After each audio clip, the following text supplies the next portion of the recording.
we are intelligent. That's an assumption. We have defined circumstances. We've defined behavior as exhibited by humans versus other animals.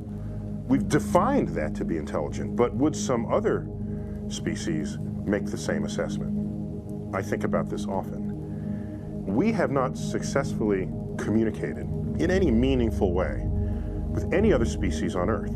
A few hand gestures maybe, that's it. We haven't exchanged any kind of meaningful thoughts. Even species that are genetically similar to us, such as chimpanzees. So now let's go to some other planet, some other life form, and the audacity for us to even suggest that we would be able to communicate with it, when there's no DNA in common at all. We can't communicate with other life with common DNA. Go to another planet and say, well, we're intelligent solely so we can communicate with each other? No, that's hubristic to presume that we are the measure of the capacity to communicate.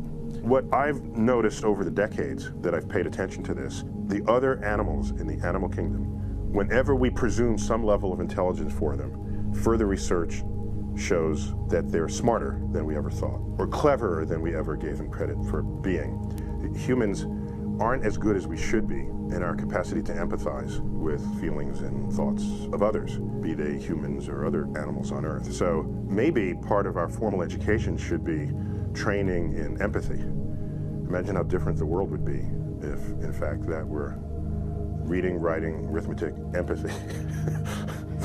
My kids, they're perfectly happy watching animal shows on our large flat panel television without the need to run to a circus and see shackled animals walk around in circles. I think most children take very kindly to animals, and I've always remarked, not really understanding why it's so, but it clearly works, that most children's programming involves talking animals, bringing lessons to children rather than people. Something must happen after childhood for those who then feel compelled to disrespect the very animals that taught them how to spell or how to read. I spent a lot of my early life just trying to get into the head of a dog and try to understand their emotions. And I think that changed me for the better. Because every time I look at an animal, I just say, I wonder what they're thinking about.